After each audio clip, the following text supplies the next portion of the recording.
Good afternoon. This is Kathleen Drew, Chair of the Washington Energy Facility Site Evaluation Council, calling our meeting on the land use hearing for Carriger Solar Project to order.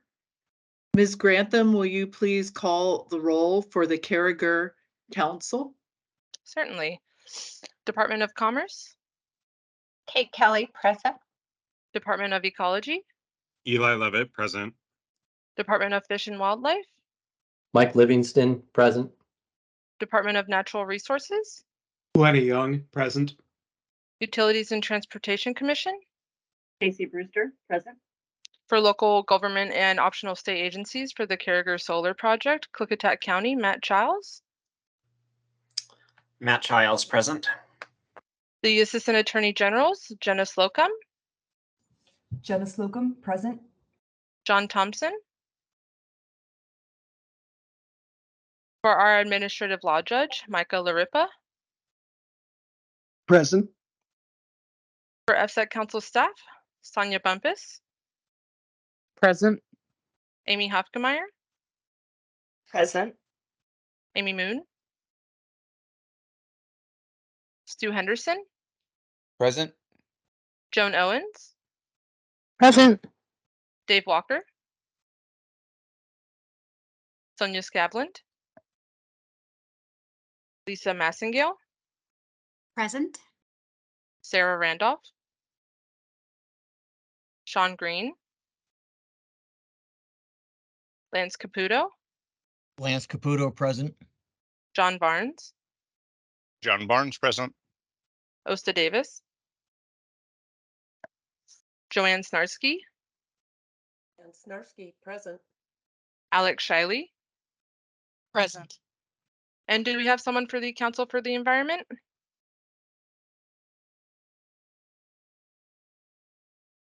Chair, we have a quorum for the regular council and for the Carriger Solar Council. Thank you. Thank you very much. With that, I will ask our Judge Micah Laripa to preside over this hearing. Judge Laripa. Thank you, Chair Drew, and good evening, ladies and gentlemen. So the time is now 5:02 p.m. on May 16th, 2023, and this is the land use consistency hearing in the matter of Carriger Solar Project, FSEC docket number EF-2300001.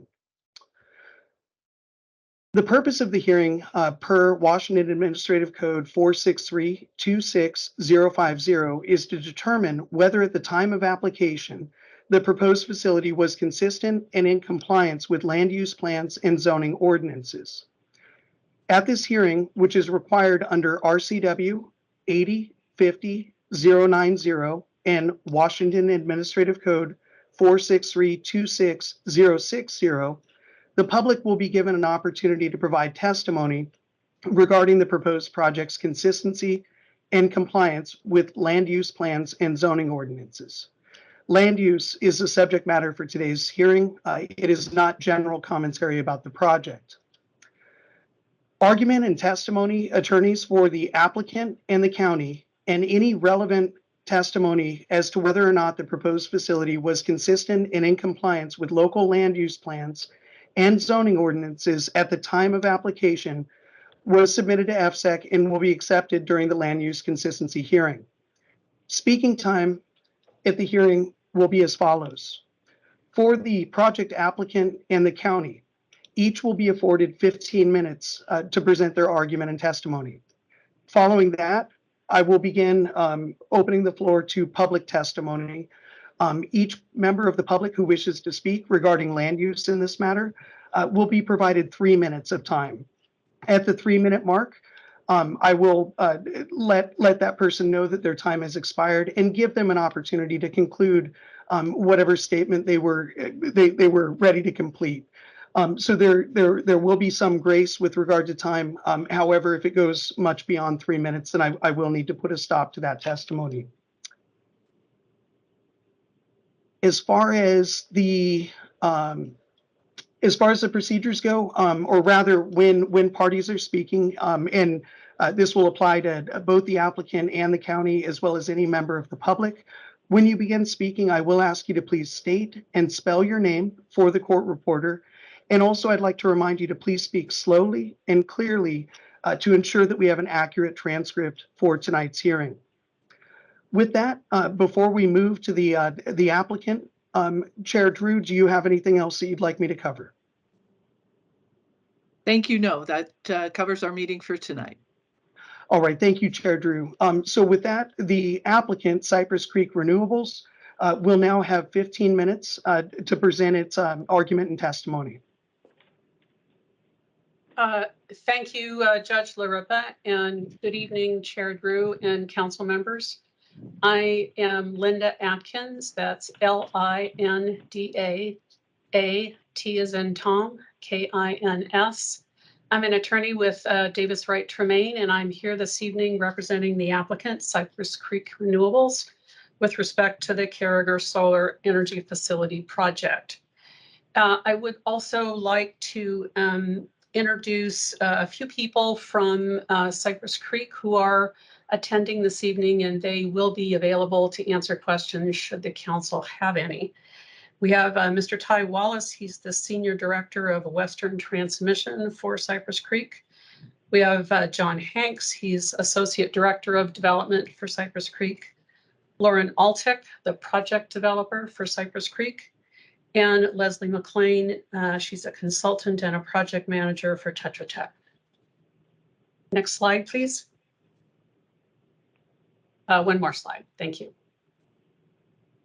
So as Judge Larippa announced in his introduction, the subject of our hearing this evening is whether under RCW 8050-090, the proposed site is consistent and in compliance with county land use plans and zoning ordinances on the date of application. And under FSEC's regulations and past orders, the applicant's task in this type of hearing is to demonstrate that the statutory threshold for land use consistency has been met. Further, under FSEC's prior precedents in state law, that test is whether local land use provisions prohibit a site expressly or by operation clearly, convincingly, and unequivocally. If the site can be permitted either outright or conditionally, it is consistent in compliance with local land use provisions. Next slide, please. So the project— May I pause for just a second? I am not seeing the slides. I don't know if anyone else is having that challenge. I'm able to see them, Chair Drew. Okay. But during the brief pause, I would like to remind anybody joining us by phone to please go ahead and mute your handset. Thank you. Okay, that's just on my screen. I will figure it out. Thank you. All right, I will proceed. So the project description was presented at the council's last meeting on this project on April 25th. And I really just want to highlight here that the applicant has submitted a very complete application for site certification. It includes the listed studies that you see on the slide. And the one I really want to call to the council's attention this evening is attachment B. That's the land use consistency review. And that document discusses in a great deal of detail how and why this application is consistent with the land use plans and zoning ordinances of the county. There are extensive site studies. You'll see them listed there, and micrositing has been applied to the project site to ensure that the smallest footprint possible that avoids all sensitive areas has been utilized. Next slide, please. So before I discuss the project consistency with plans and ordinances further, I just want to address at the outset something that I believe that we may hear from the county or the public later this evening. And that is a moratorium that the Klickitat County Board of Commissioners passed on January 10th 2023, and that was to establish a moratorium on the acceptance of applications for large-scale solar projects. So the nature of this moratorium under FSEC's existing precedents and state case law is that does not regulate how land is used, and it does not meet the definition of a land use plan or a regulation under RCW 8050-020, which is the set of definitions that FSEC applies in its proceedings.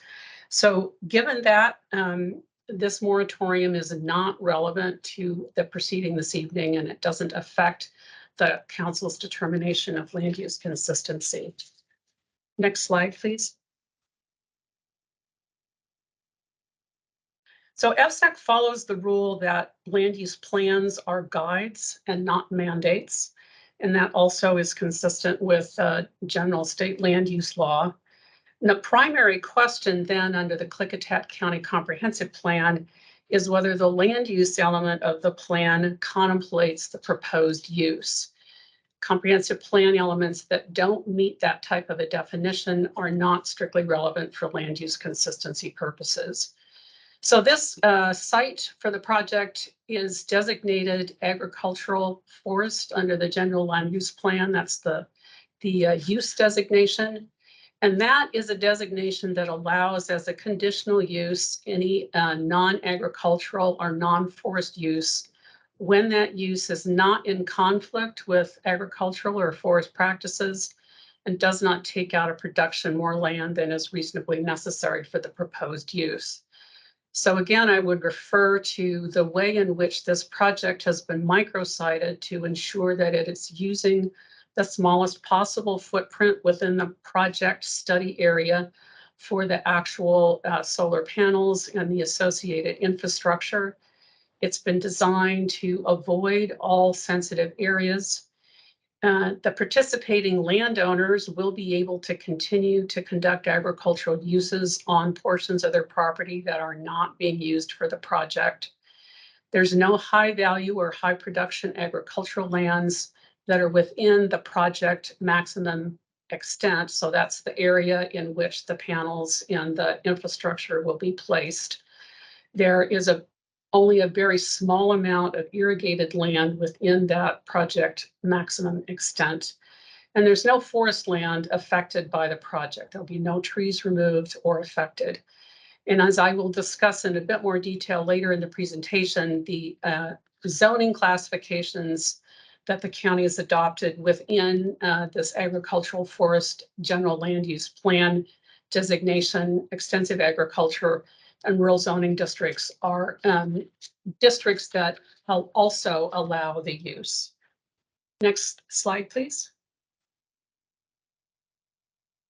So as I said, while the comprehensive plan is a guide and not a mandate, there are a number of county goals and policies that are expressed in the comprehensive plan that the project has been designed to respond to and to incorporate mitigation measures and avoid having impacts on these values. And a few of them that I want to highlight are first of all, that the county policies do support our statewide goals for renewable energy development. It's not, we all know that our state has placed a very high priority on moving to renewable energy sources for our electrical infrastructure, and this project is consistent and supports that goal. The utilities element of the comprehensive plan also encourages energy production in Klickitat County, and this project relies on existing utility corridors as encouraged by the comprehensive plan goals. And the project incorporates, as I have been saying, many design features and mitigation measures to ensure that it will be responding to the various policies and goal focuses that you can see on the slide here. Next slide. So this slide just continues the public services response part of the project. There are a set of best management practices that the project is employing to address the various aspects of the operation and the construction that could impact those goals and policies. And I would in particular highlight the stormwater management, best management practices. So these include things like spacing the panels and revegetating the surface under the panels to allow natural infiltration of rainwater, and designing the project so that it responds to all of ecology's requirements to manage stormwater on site. And the project does incorporate a number of measures that are designed to ensure fire safety. There is battery energy storage as a part of the project, and that storage uses state-of-the-art fire prevention and suppression systems. And there will be an emergency response plan provided to the fire protection district in the county. Next slide, please. So part of the goals and policies, the comprehensive plan, are that a project be made compatible with its environment. And this slide shows two of the photo simulations that have been prepared for the project. These are part of the much more extensive visual assessment report that the applicant has submitted in support of the project. And you can see in these simulations that the project will not block any of the vistas and views to the mountains or the other scenic resources of the county, and will generally be consistent with other man-made elements that appear in the environment, for example, fence lines, power poles, and transmission lines. Next slide.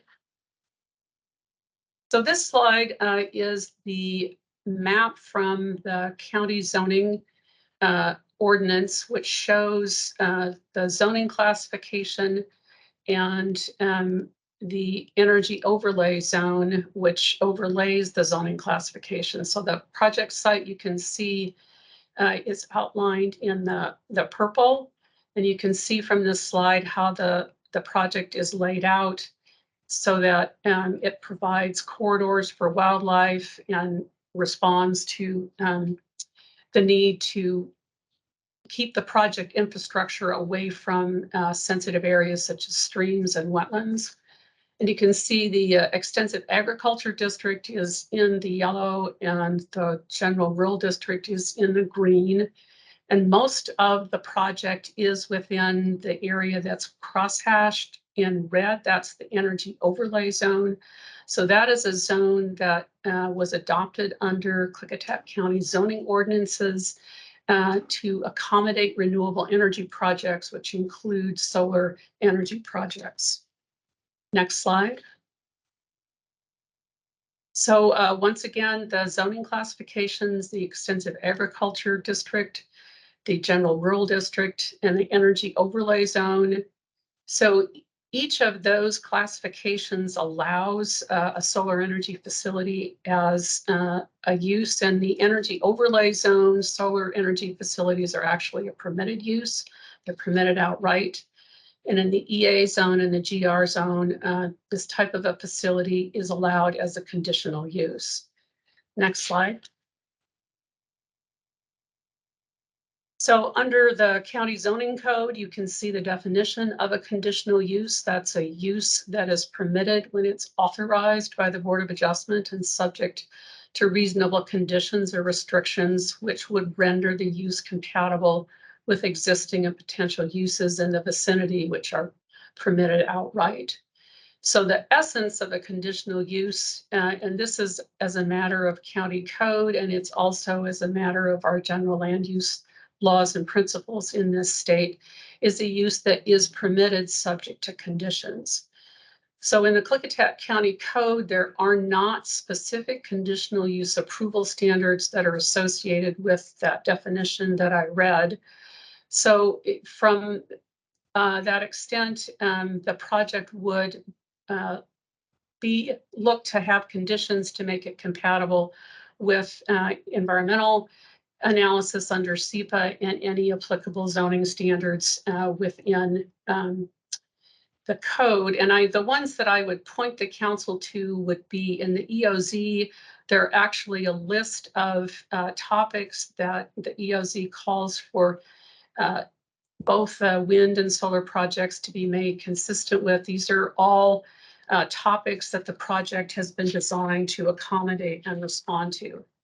Next slide. So very briefly, just as a brief time check, I just wanted to let you know so you can plan to use the time as you see fit, but there are approximately 2.5 to 3 minutes left. okay, Sorry, thank you. 3.5. Okay, thank you. So Ms. Grantham, if you could just move quickly through this slide and the following 3 slides. So these slides really just highlight the way in which the project is also designed to be consistent with the Klickitat County Critical Area Ordinance. So that is part of the applicant's responsibility under the code to be responsive to that ordinance. And there are many mitigation measures and project design features that have been incorporated to respond to those directives. So in conclusion, I want to bring us back to the test, which is whether local land use provisions prohibit a site expressly or by operation, clearly, convincingly, and unequivocally. The use is permitted use in the energy overlay zone, and it is allowed as a conditional use in both the EA and the GR zone. Therefore, it is consistent and in compliance with local land use provisions as defined by FSEC. And I would just highlight that the county code actually incorporates this objective, which is highlighted on the slide in County Code 1902-030, which really calls for a balancing of the uses within the allowed zones and to respond to changing conditions and requirements. And given that both solar energy and agricultural and general rural uses are allowed in the zoning districts that are applied to the project, and the project can be sensitively sited so that it does not become incompatible with those uses, the council should find that this project is consistent with the county's land use plans and zoning ordinances. And that concludes my presentation. Great, thank you, Ms. Atkins. Now to move over to the county, it is my understanding that there are 2 speakers appearing on behalf of the county tonight. Would those 2 speakers please identify yourselves? Lori Zoller. Oh, go ahead. Klickitat County Commissioner Dan Christopher. And County Commissioner Lori Zoller. All right, and with regard to the county's time, I'll leave it to you to decide which order you'll speak in, and also your allocation of the 15 minutes. Have you decided together in advance of this meeting which one of you would like to speak first? I will go first, she will go second, and I don't think we will need the full 15 minutes. Correct. Then please just go ahead and state and spell your name for the record, and then please go ahead and begin with your argument or testimony. My name is Dan Christopher, DANCHRISTOPHER. My testimony is thank you, Chair and members of the board. I am Klickitat County Commissioner Dan Christopher. I want to remind this board that Klickitat County has clearly demonstrated that it is pro-green energy as long as the projects are sensibly sited. Under RCW 35A.63.220, Klickitat County has created Resolution 00823 for a moratorium that states, and I quote, that all applicants for large-scale solar projects over 1 acre in size for time will not be accepted for at least 6 months. This was passed before the Carriger solar project submitted its application to FSEC. Resolution 04323 created after the public hearing on the moratorium goes even farther and states, quote, no land use applications associated with large-scale solar projects over 1 acre in size which are the townships and range, quote, shall be accepted as either consistent or complete. With that, I understand the opinion by some that a moratorium is not a land use decision. What it is a pause button. Klickitat County hit the pause button, just like the governor has hit the moratorium pause button many times over the last few years with things like eviction moratoriums. So I question if the state is going to honor our moratorium like it insists the county honors theirs. Now, yes, Klickitat County could have and still can enact emergency zoning ordinances that clearly, convincingly, and unequivocally ban all solar development in the county. We're trying not to do that. We're trying to sensitively cite projects, but we may have to change if we feel that FSEC is going to undermine the local decision-making process on where we feel projects can or can't be sensitively cited. Under Klickitat County Code, all projects located outside the energy overlay zone will go through a conditional use permit process. This allows our citizens that sit on that board to judge if a project is too large or not sensitively cited or in any way non-consistent with Klickitat County's customs and cultures.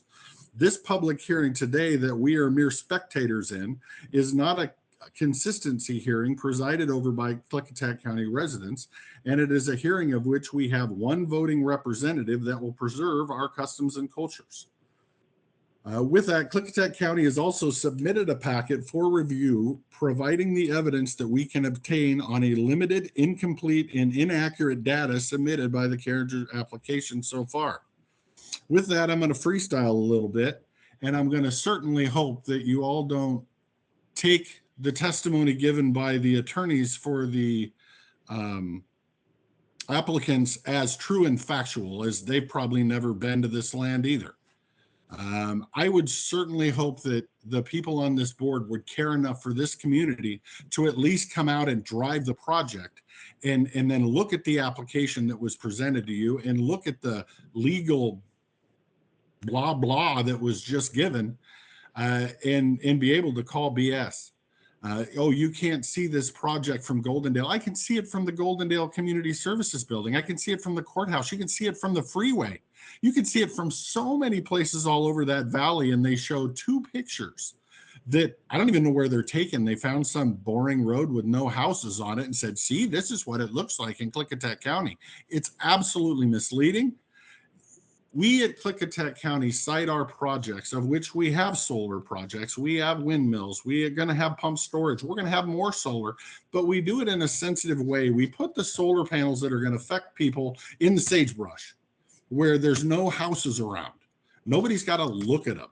Nobody's got to ruin your view shed, because that's all we have going for us in this valley is our view shed. That's why people move here, is our view shed. And for them to say that nobody's going to see the view, I'm sorry, this is going to absolutely destroy the view of this community. It's going to cause economic disparity in this community because these jobs are not going to be our locals. The unions testify, but they've also told us that there's only 15 union laborers in Klickitat County. So yes, we're providing jobs to, Clark County, but it doesn't help us. And what you're going to do is you're going to cause people to not want to move here anymore because of the destruction of the view shed. So we know how to do green energy projects. We've been a partner with the state of Washington for decades to put in green energy projects, but we've been smart enough to cite them sensibly where it doesn't affect our residents, and our residents are fine with that. This project absolutely affects a third of the population of this county, and you're putting it right next to the only poor and impoverished community in our county. And what you do today on this one sets a precedent on the other three that want to surround the community. So with that, I'm going to be done freestyling in my anger, but I'm going to call on you to make the right decision in your sensibly citing.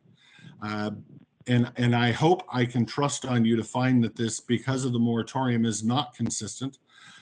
Because I feel that if we cannot trust the state to trust the people of Klickitat County on where these could be cited, I feel you leave me no other argument but to change and make an emergency zoning ordinance that clearly, convincingly, and unequivocally bans all solar development in the county. And you will no longer have a green energy partner in Klickitat County. I feel that's where this is going. I hope it's not. I hope we can work together to sensitively cite projects, but I'm losing faith. So with that, I'll be done. Thank you all for your time. Sorry if I'm a little heated. With the first 15 minutes of inaccuracies, I got a little worked up. I apologize to the chair. Have a nice day. All right, thank you, Commissioner Christopher. Commissioner Zoller, if you would please state and spell your name for the court reporter, and you may begin your testimony or argument. And how many minutes do I have left? It looks like we're at 8 minutes and 30 seconds. Perfect. Thank you. And I probably won't need that. My name is Lori Zoller, Lorizoller, and I'm District 2 Klickitat County Commissioner. I'm speaking this evening for myself and my constituents. I, too, unfortunately, am going to freewheel it here, and I'll try to stay on task. After hearing the previous testimony, I, too, have to reshoot some things. I had other testimony prepared, but in light of what I heard, I'm pretty disappointed. The applicant began their testimony discrediting the Klickitat County comp plan, saying it was only a plan, didn't mean anything, wasn't worth anything to take a look at that. But when they continued through their testimony, they relied back again and again and again for justification to our comp plan. The comp plan does speak to our customs and cultures, and it is a plan that drives how we create our ordinances and regulations. The county comp plan, the energy overlay zone, the critical area ordinance, the shoreline management plan are all aged documents and do not speak to the condition of large-scale solar. In fact, all are currently being updated and under review to bring them into today's day. So to rely on the fact that the plan meets, their application meets siting requirements because of the EOZ is false. The EOZ is lacking any information to large-scale industrial solar. It only gave a nod to solar because back when it was created, we knew nothing about solar, only that they went on the top of people's rooftops. So to say it belongs and covers industrial solar is false. The CAO and the SMP are being updated as we speak, as required by Department of Ecology in the state. Those documents do have expanded regulations coming. The regulations that they have now also cover some of the things that weren't included in the application, and that is that the Goldendale Plateau has long been considered a critical recharge area for the Little Klickitat and Klickitat rivers. The aquifers that are all connected through that plateau filter water like a funnel as it flows to the Klickitat and Little Klickitat rivers as clean water. Both rivers are home to the Mid-Columbia steelhead, a listed species, which was not addressed in their application. Both rivers have multiple overlays of federal, state, and county regulations in place for protection that this project may put at risk. It needs to be well studied to make sure that stormwater runoff and changes in water and water quality and water amounts, which could severely impact TMDLs and CFS that have been set for both these rivers already to protect the fisheries. Years of studies were conducted and parameters were set for this area for the aquifer protections. And in light of so many inconsistent items, an expedited process would be a travesty for this area. Please ensure a full EIS so that forgotten and unnoted items like the fisheries and the connection to the Mid-Columbia steelhead are addressed. And also, please take to heart that these documents that they're relying their application are out of date and are being updated and do not talk back to what industrial solar really is. Thank you. Thank you, Commissioner Zoller. So now it's time to move on to members of the public who wish to speak. Ms. Grantham, do you have the list and order that members of the public signed up to speak? Yes, I do. All right, thank you. So if you would please call off each name, and when Ms. Grantham calls your name, once again, please state and spell your name for the court reporter. And then you'll see if you are viewing us on video, you'll see the clock because I do understand that some people are calling in by phone. When the 3 minutes is up, I will let you know that your time has expired and give you an opportunity to finish your remarks.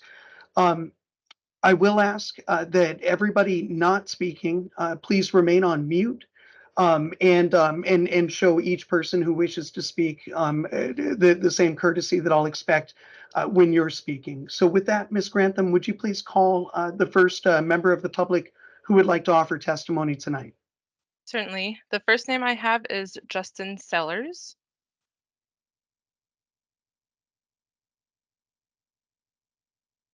All right, Mr. Sellers, if you're with us, please go ahead and unmute if you're muted, and state and spell your name and begin your comments.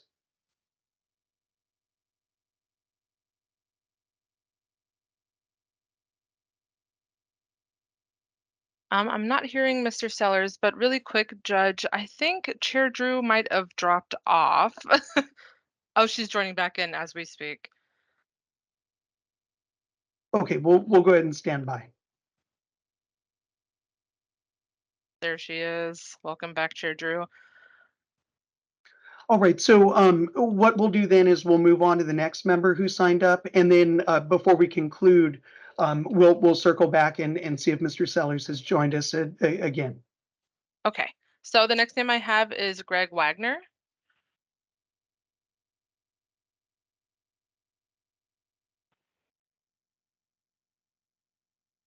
And Mr. Wagner, if you're on the line and trying to speak, you may still be on mute. Please go ahead and unmute yourself whenever you're ready, sir. My name is Greg Wagner.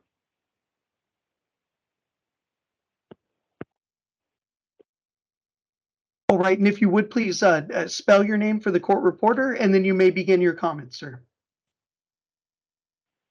My name is Greg Wagner. Gregwagner.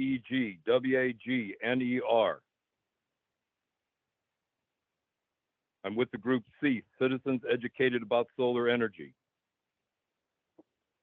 Clickitat County has a rich history of farming and ranching, and that is what the comprehensive plan is all about.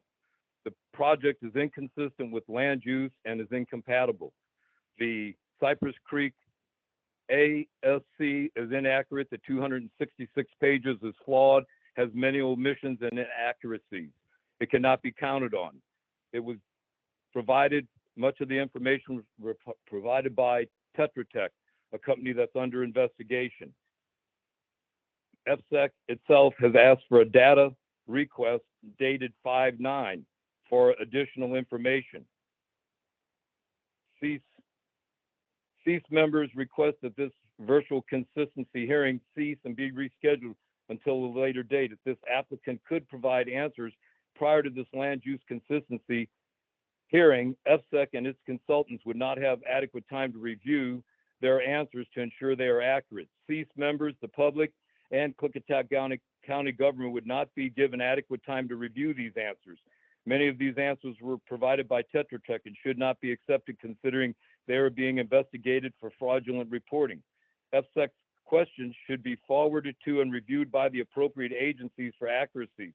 These are the reasons why this land use consistency hearing should be canceled and rescheduled. If this certification process is to be conducted in a fair and impartial manner and in compliance with RCW 4236, adequate time needs to be given to all parties.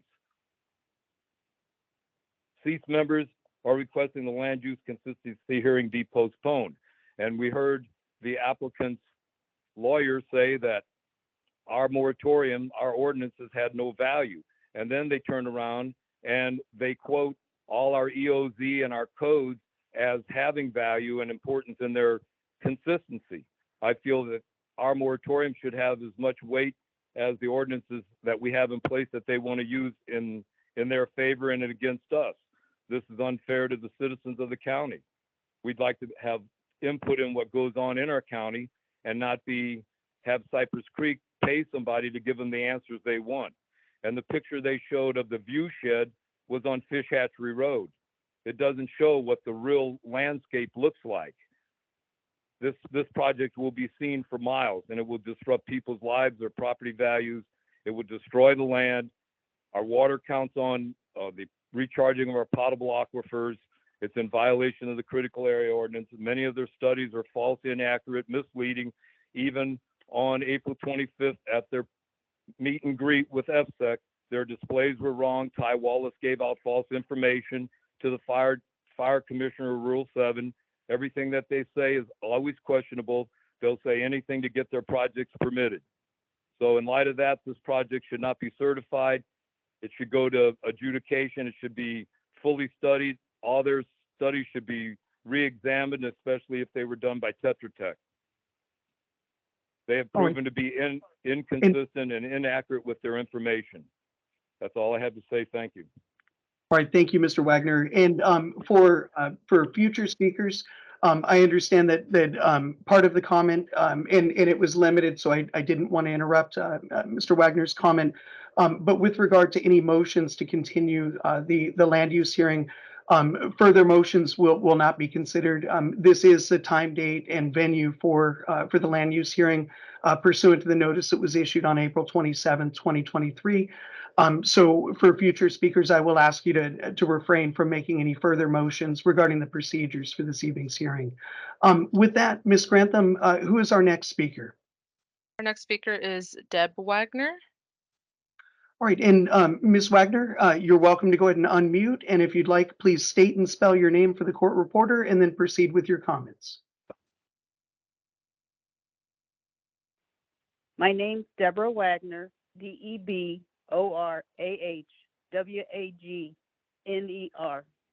Can you hear me?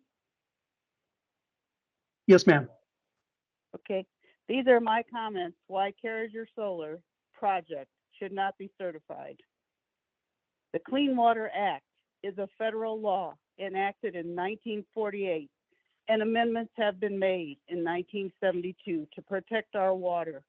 Where Carriger proposes to put their sites, water is present. This is our potable water for the county, potable water for our fish, which is right across the street. This should not be damaged.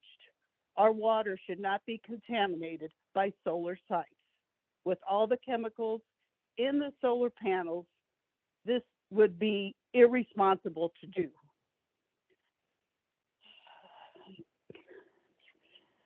RCW 8910.005, written to preserve farmland. Again, where Carriger Solar proposes to put their solar sites is on our farmland. This is our food. This is food for everyone, not just Klickitat County. This food goes farther than Klickitat County. We are the Northwest growers, very important to sustain life. One more thing I would like to say is I agree with everything that Dan Christopher said, our commissioner and Lori Zoller, and I thank them very much for standing up for our citizens. Thank you. All right, Ms. Wagner, I'm done. thank you for your testimony.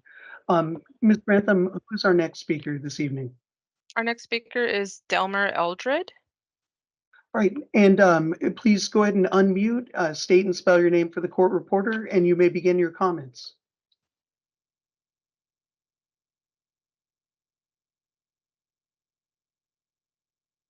Do we have Delmer Eldred on the line?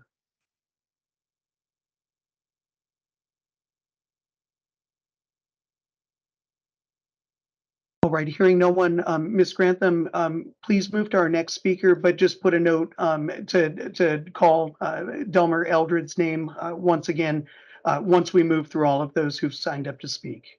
Certainly. The next person I have on the list is Sherry Bosky. And if you're on the line, please go ahead and unmute, state and spell your name for the court reporter, and then proceed with your comments.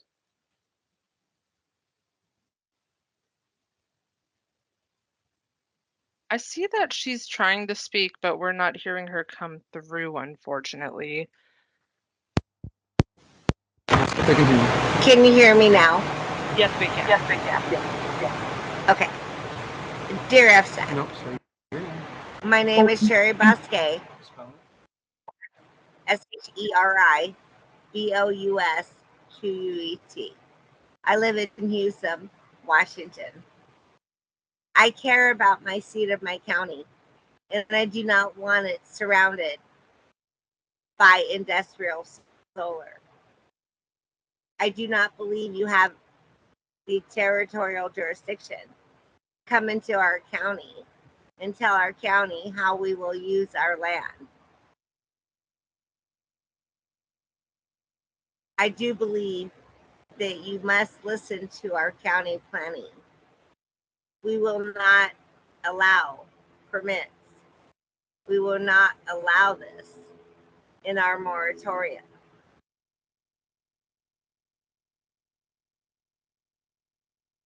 You do not have territorial jurisdiction. You don't have it.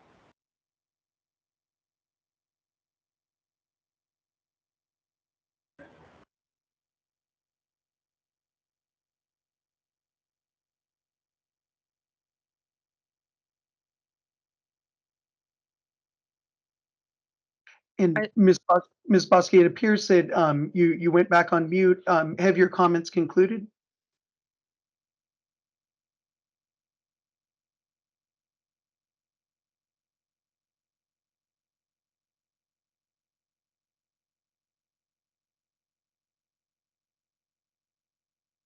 Ms. Bosky, it appears that we're either experiencing technical difficulties or you may have inadvertently muted yourself.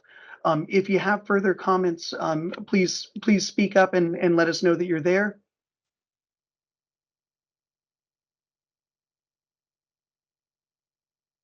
All right. I guess I do go have additional time. And what I'm saying is I do not believe that FSAC has territorial jurisdiction in our county. If you do not have a state law, if you do not have a federal law that says you can site large scale solar in our county is the one that would make the decision. You're overstepping your jurisdiction. I mean, if you want to do eminent domain on the property, do it. You know, just do it. Just eminent domain it as a state. But I don't believe you guys have the authority to come into our county and tell us what we're going to do with our egg land. That's ridiculous. I don't care who puts up a substation. You know, they just went and did it, and now they're like, oh, now we're going to be a solar wasteland. No. You guys need to seriously step off and realize that our county has jurisdiction. Thank you. All right. Thank you for your comments. Ms. Grantham, who is our next speaker? Our next speaker is Justin Bosque. Right. And if you're on the line, please go ahead and unmute and state and spell your name and then begin your comments. I believe we're having the same issue as before where it shows he is attempting to speak, but we are not hearing it come through.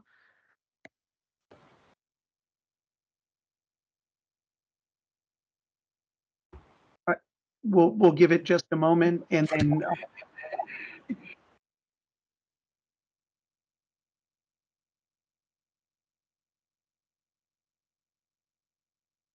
is Justin Bosque present, or are you able to hear us?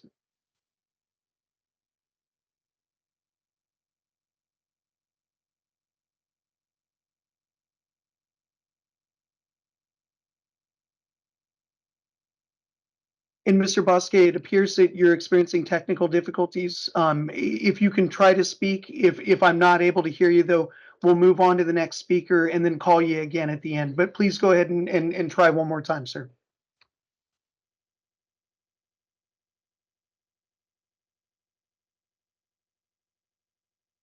All right, Mr. Bosque, if you can hear me, we're going to move to the next speaker just to keep comments moving along, but we will call you again before comments conclude for the evening. Ms. Grantham, would you please call the next person who signed up?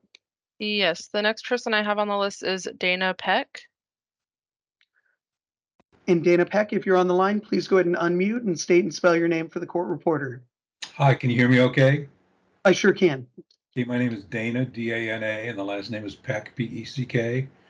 Way back when I managed the energy overlay zone process, and the one aspect of it that I'd like to bring to the council's attention is that the commissioners are certainly right that we didn't foresee large-scale solar when we did this back in 2004 and 2005. But we did do, and this is the piece that's been sort of lost when we refer to the energy overlay zone, is although we're not a growth management act county, we did do a programmatic environmental impact statement on the entire county. And that's what informed the language that was subsequently put into the comprehensive plan and zoning. And one of the things that we looked at specifically was a preferred alternative that allowed, well, we looked at three alternatives on the procedural side. One that would prohibit any kind of energy project outside the energy overlay zone. And the preferred alternative that we selected addressed the idea that, okay, within the energy overlay zone, you know, there's a certain amount of allowed uses. Well, let me just read it. It's easier to read it than to try to summarize it if you don't mind, because it's short. This is page 2-18 of the county's programmatic impact statement dated September 2004, section 2.5, preferred alternative. The FEIS includes a preferred alternative combining procedural alternative 1 with the limited geographic alternative. The preferred alternative would allow wind, gas-fired biomass, and solar energy development to be permitted outright within the overlay, subject to site-specific SEPA review and mitigation and compliance with relevant local, state, and federal laws and regulations. Energy proposals outside the overlay would be subject to the existing county conditional use process. And this was incorporated into the comprehensive plan and zoning through county ordinance 03-1505, the March 15th, 2005. So again, although the specifics of grid scale solar weren't addressed at that time, the concept of solar certainly was, and it isn't just a quasi-judicial or legislative action that the commissioners took. It was based on a programmatic environmental impact statement, which is a relatively odd duck in the world of process, but we felt that it was a way of underpinning the other decisions that were made. And that concludes my remarks. All right, thank you, Mr. Peck. Ms. Grantham, would you please call our next speaker? Next speaker is Russ Hansen. And yes, can you hear me? I sure can, thank you. Yes, my name is Russ Hansen, RUSSHANSON. My wife Amy and I live directly adjacent to the proposed project, and the development is called McCabe Meadows, which consists of 240-acre development that was created by James Fair as 12 parcels, which are 20 acres each in size. In 2005, Mr. Fair created protective covenants for this development, and they were recorded with the Klickitat County Court. Each buyer of a parcel in this development acknowledged these protective covenants when they purchased the property. My wife and Amy bought 2 parcels of McCabe Meadows development in 2012 and took comfort in knowing that these protective covenants would limit the type of uses that would be allowed in this development. Cypress Creek Renewables has leased 6 parcels in this development, totaling 120 acres from 3 different landowners, none of them who live in the development. This is a direct violation of our protective covenants and not consistent with the land uses in the development. Section 3 of the covenants regarding uses. The second sentence states that any owner or occupant may make ordinary residential or recreational uses to that portion of the property they have interest. Industrial scale solar and lithium ion battery storage is definitely not a residential or recreational use. Again, this is a direct violation of our covenants in this development and not consistent with the land uses. Section 5 of this our covenants regards activities. The last sentence states, no noxious thing or use of the property shall be allowed. Solar panels, if cracked or broken, have noxious and toxic materials that can easily contaminate the soil and the private wells in this development. a 2-acre lithium battery storage in our development directly behind our homes. It's a noxious and toxic time bomb. This would contaminate our air, soil, private wells, not to mention be a extreme fire hazard to the residences here. Again, this is a violation of our covenants and our land uses in this development. When Mr. Fair wrote these covenants, it was clear that he intended for the land to be developed for residential and recreational purposes, not industrial uses like solar. And when parties bought property in this development, based on the protected covenants, they would have never imagined that industrial solar would be allowed in our development. Protected covenant case law states that covenants are a legal binding contract between landowners. It further states that covenants that are consistent with applicable law will not be superseded or terminated by zoning ordinances that are not consistent with those covenants. In March of this year, my wife spoke with Joanne Snarsky of FSEC about her covenants. She stated that FSEC has not ran into this before and she would consult with the Assistant Attorney General. She later advised us that the AG's office stated that FSEC has no authority or has authority over state law, county and city ordinances and zoning, but has no authority over protected covenants. So by its own admission, FSEC has no authority over our protective covenants. Therefore, that portion of the Carriger project that is located within the McCabe Meadows development cannot be approved. I will be submitting my testimony along with a copy of the protective covenants and parcel maps via email. Thank you. Thank you for your testimony, Mr. Hanson. Ms. Grantham, would you please call our next speaker? The next speaker I have is Amy Hanson. Good evening, committee and Judge Micah. Can you hear me? I sure can. Thank you, Ms. Hanson. Okay, thank you. My name is Amy Hanson, AMYHANSON. As my husband just said, we live directly behind the Night Road substation and are going to be directly affected by the Carriger project. In listening to the testimony this evening, I would ask that the committee actually read our energy overlay zone document and ordinances that were created. It mainly addresses wind. There's very few paragraphs in there that even address solar, and they were expected to be small in size and number and sensitively cited. The document was created in 2004. I think it was amended maybe once, but this area has changed a lot since 2004. This is an area that is highly populated, just right outside Goldendale city limits. I would ask that the committee come take a look, come drive out here, take a look and see. This is rolling terrain that goes, slowly, higher as it goes towards the Simcoes, and this will be visible from town, from everywhere. So for Carriger, the attorney to say that this will not visually impact us is not correct.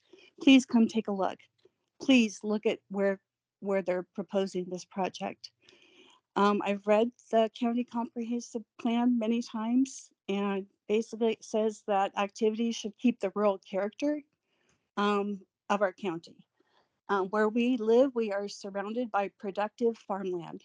Productive farmland. It is, drive out here. It's being farmed right now. This is not sagebrush. This is not rocky country. This is beautiful farmland that is being used. My husband and I raise sheep. We have horses. We bought this property for the view, for the proximity of close to town. I just don't understand how an industrial project can be sited on agricultural land. When we moved here, we were paying, our tax base was through the county was residential, and we're paying a higher tax rate on one of our parcels for the view. So the county recognizes that our view is worth something. This is our quality of life. This is the quality of life for everybody surrounding us. And once this, if this is approved and this is turned into industrial solar, no matter what they say, it can never go back to the farmland, the beautiful farmland it is. It'll be ruined forever. So please, thank you for your time this evening. And please come take a look at where they're proposing this project before you make a decision. Please come to our home. I invite you all. Thank you. Thank you for your comments, Ms. Hanson. Ms. Grantham, would you please call our next speaker? Yes, I have Jean Callan.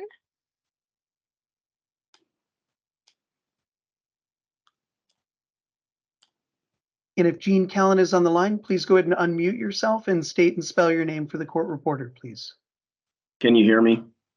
I sure can. Thank you. Okay, thanks. This is Gene Callan, Gene.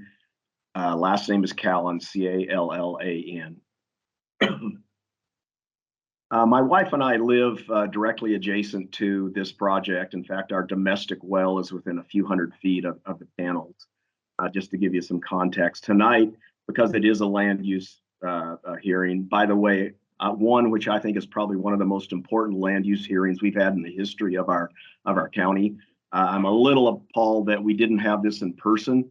This is such a huge topic that it should have been in person, and I think some of the technical difficulties are proving that. But that being said, I had 3 land use items to cover. I think our commissioners did a great job of covering 2 of those. So I'm not going to go into hardly any detail on my first 2 and applaud our commissioners for covering those. The first one was the fact that we do have the moratorium in place, the moratorium that was in place over a month before the Carriger project was submitted to Cypress.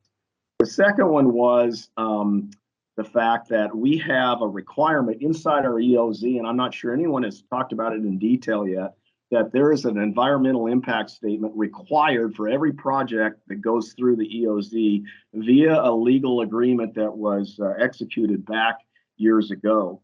And so the fact that there hasn't been an EOZ and there's a bunch of components of that, EOZ and EIS, that there are a bunch of components that need to be included in that. It needs to happen also as part of this land use process. My last item is it talks about, I've titled it common sense, and someone may say, well, this is a land use hearing. We need to parse the legal language and review the RCWs and the entitlement process. Common sense really doesn't come into play in this meeting. And I would push back and say, that's baloney. If you look at all of our zoning, they always start with the purpose of that zone. There's a global goal to that zone. For example, our extensive agriculture talks about continuing practice and preserving lands best suited for agriculture and preventing conflicts.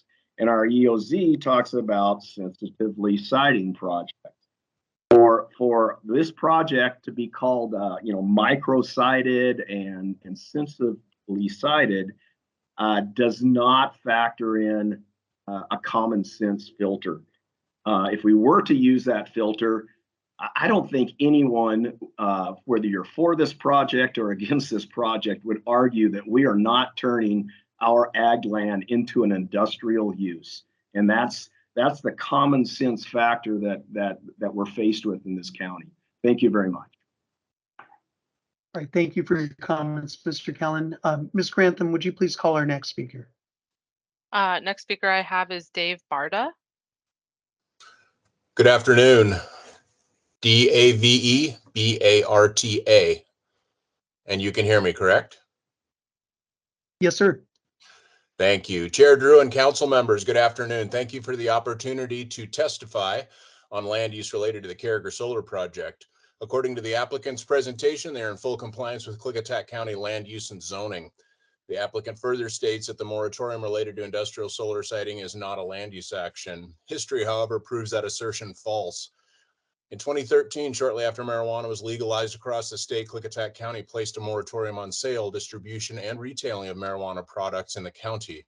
Within a few months, the commissioners tasked the Planning Commission with considering ordinances or limitations in the county on growth and sales of the product. After hearings, the Klickitat County Planning Commission elected to prohibit growth and sales activities in the county, and the Board of County Commissioners followed up by codifying that prohibition. The land use or zoning process worked just like it should. Commissioners imposed a land use interim control on the county. It delegated the work of zoning and ordinances to the Planning Commission, and the Board of County Commissioners then passed a resolution based on the Planning Commission's findings and recommendations. The exact same process is underway right now.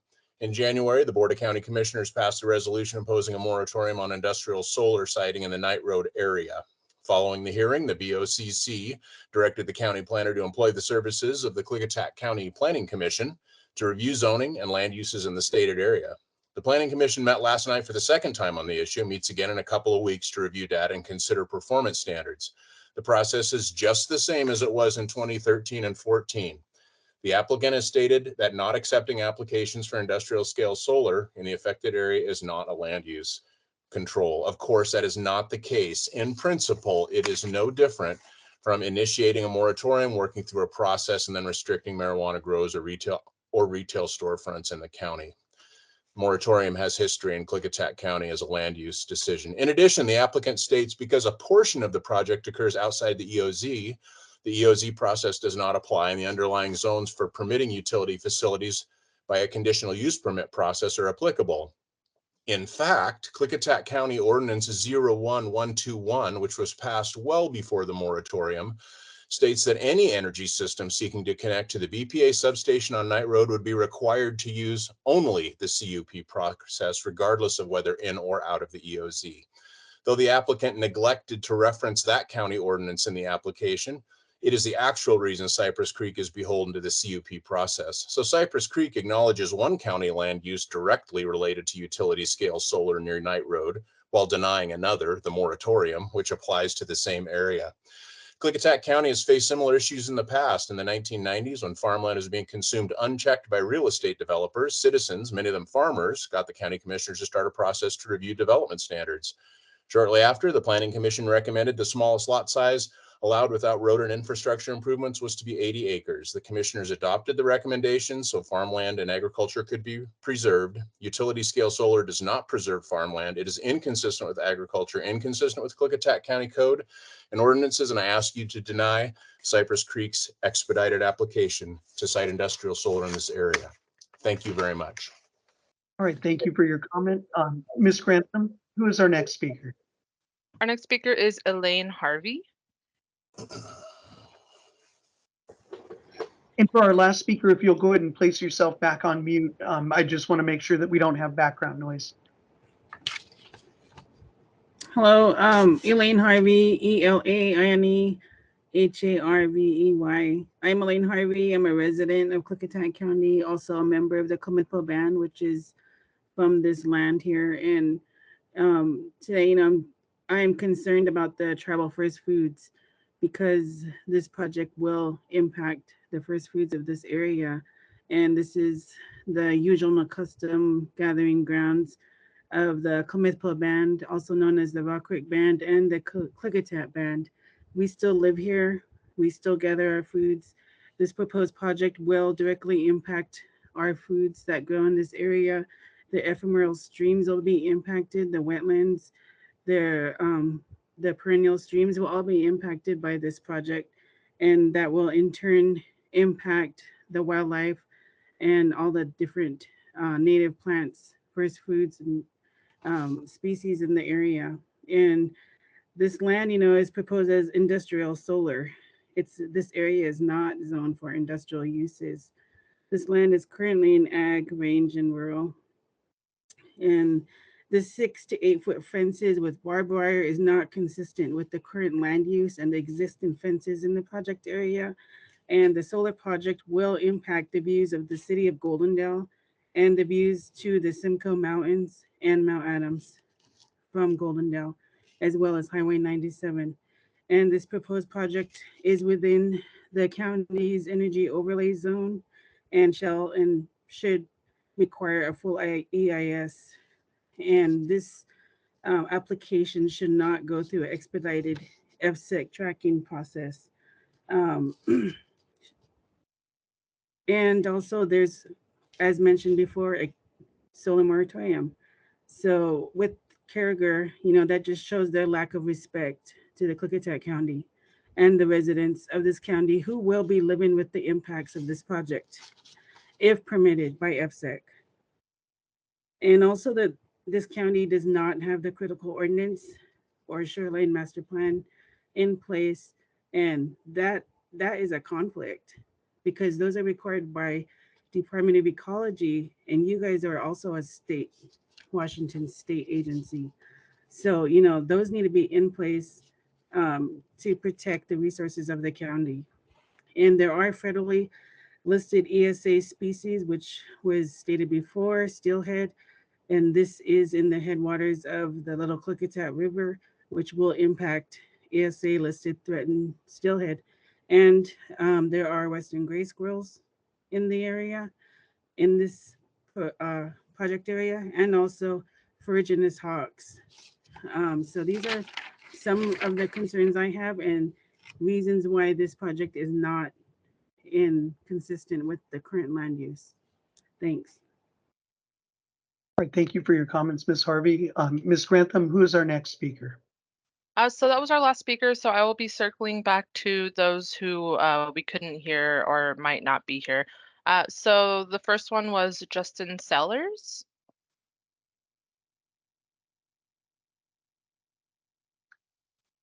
Justin Sellers, if you're on the line, please unmute and identify yourself. All right, hearing no one, Ms. Grantham, please go to the next name. Sure. The next name is Delmer Eldred.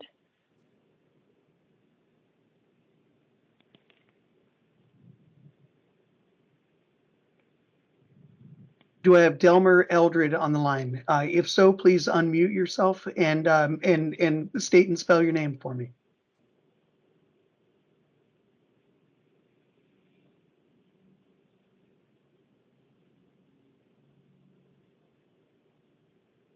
All right, Ms. Grantham, please go ahead and go to the next name. Okay, and the last name I have is Justin Bosque.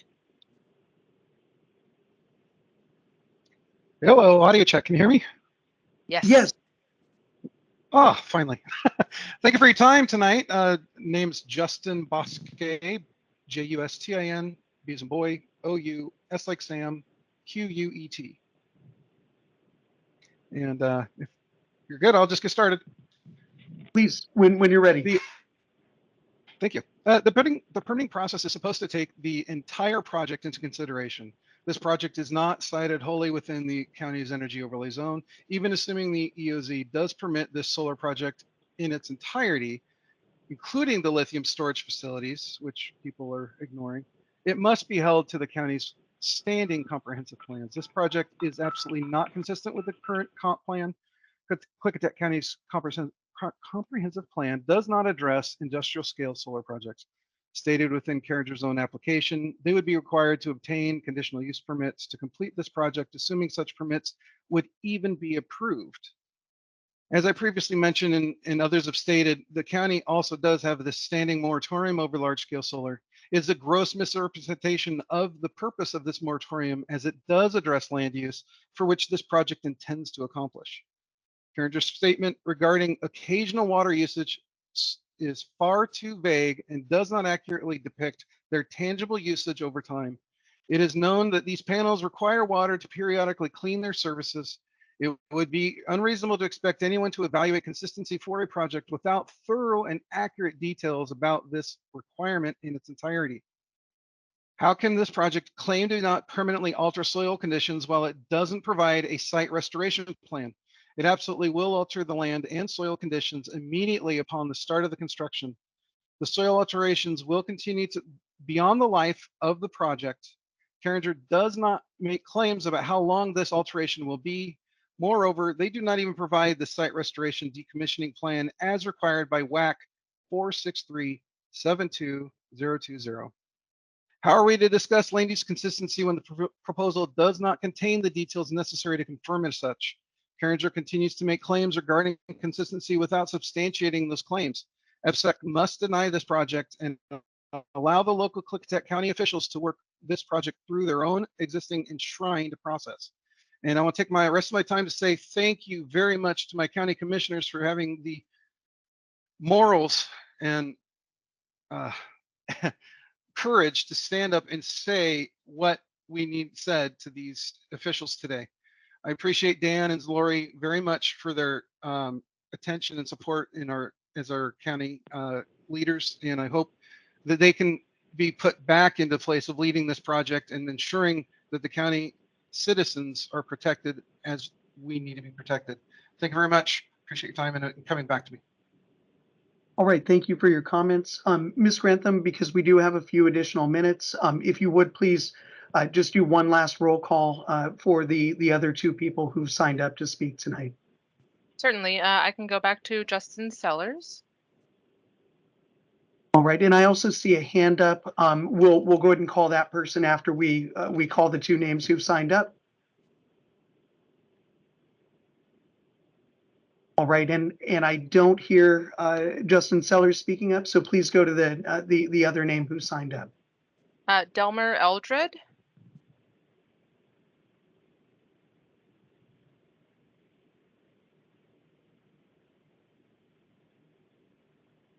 Do I have Delmer Eldred on the line?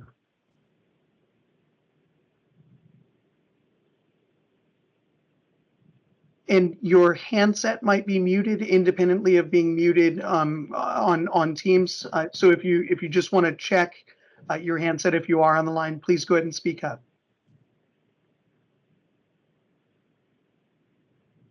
All right, hearing nothing. I did see a hand raise on the using the hand raise function on Teams. Ms. Grantham, did you write down that person's name? I did not, but I believe it was Steve Heitman. Yes. And I'd like to have one more minute when you get back to the phone people too. This is Commissioner Zoller. Thank you. All right. Yes, please go ahead and state and spell your name for the court reporter. And then if you have a comment related to land use, please go ahead. Okay, I'm Steve Heitman. It's H-E-I-T, as in Tom, M as in Mary, A, N as in Nancy, N as in Nancy. I'm also submitting a detailed document as my testimony. I'm a research engineer with several decades of experience, and I've been a strong proponent of and user of solar technology since 1974. I also agree with the commissioner's statements. I voted for one of them.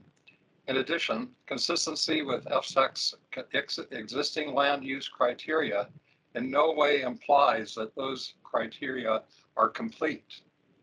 In fact, FSEC needs to complete significantly more groundwork before it can consider certifying any large-scale clean energy project in the state. I base this conclusion on reading RCW 8050. Until this groundwork is complete, we should go beyond Klickitat County's moratorium and get an injunction against all large-scale clean energy projects. Keep in mind, I'm really interested in the clean energy future, and I use solar. We live off grid. So I'm disagreeing with FSEC, basically. What is the needed groundwork? Stop me if I go too long. I have a long list. FSEC needs the certification process reflecting unanimity of purpose. We, meaning Washington State, all counties, cities, Native American communities, and energy companies, all need to work together to establish one set of certification criteria for clean energy projects that is designed to accommodate all affected. If a proposed project can't meet negotiated certification criteria of all affected, then it probably needs to be redesigned, relocated, or terminated. I've included in this written document, I proposed a modification of RCW 8050-020, Section 6. As it is, we have a patchwork quilt of city and counties ordinances, concerned citizens, including Native Americans, driving loosely or incoherently defined requirements that FSEC can consider. However, FSEC is not mandated by law to meet those requirements and get approval by all affected jurisdictions to certify a project. It needs to be mandated by law, by state law. FSEC needs cradle-to-grave requirements. FSEC must establish stringent requirements for end-of-life recycling as a part of the certification process. Spent solar panels, batteries, and electronic components must be properly recycled and not end up in landfills where soil and water can be contaminated. FSAC must establish a costly consequence for any energy company that ignores these requirements at the end of life for any system component. FSAC And needs to. your time has concluded. If you'd like to finish your thought, though, I'll welcome you to do so. Oh, okay, thank you. FSAC needs to require safe alternatives to lithium energy storage. The necessary groundwork includes evaluating battery technologies other than lithium. Yes, there are several safer and just as effective battery technologies that are available on the market today. I won't state what their names are because I own stock in them. And But Mr. Heitman, by finishing your thought, I'm at the point that you're making rather than moving on to another one, sir. If there's any final remark you'd like to make, please go ahead. But your Okay. comments must conclude. Well, the other piece of groundwork needs to identify and study alternatives to mega solar farms because there are lots of alternatives. Complete due diligence requires that we evaluate all valuable clean energy generation technologies before making decisions about Clickitat's clean energy future. All right, sir. And I'm sorry that I must cut you off at this point, but I do thank That's you fine. for your comment. That's fine. Thank you for the extra time. And I'll send a document in so it's really overwhelms with detail. All right, thank you. And I did just before, or actually, let me go back to Ms. Grantham and Mr. Heitman. If you, okay, I see that you put your hand down. Ms. Grantham, do we have any other members of the public who've expressed a desire to speak? Not as of right now, so I'm not sure if you're wanting to open up to the teams. All right, so one thing I would like to address is I believe I heard Commissioner Zoller speak up a moment ago regarding Yes. time. And Commissioner Zoller, one concern that I have is that if we didn't provision for speakers to reserve time for rebuttal at the conclusion. If I allow you additional time to make a remark or a closing remark, I must do the same for the applicant. I fully understand. Okay. Okay. So Thank you. So with that, we've concluded comment from anybody who's already signed up to speak. Ms. Grantham, we do have enough time for one or two additional speakers. If anybody desires to speak, please use the hand raise function to identify yourself. And Ms. Grantham will call your name in the order that you've raised your hand. And once again, we have time for two speakers.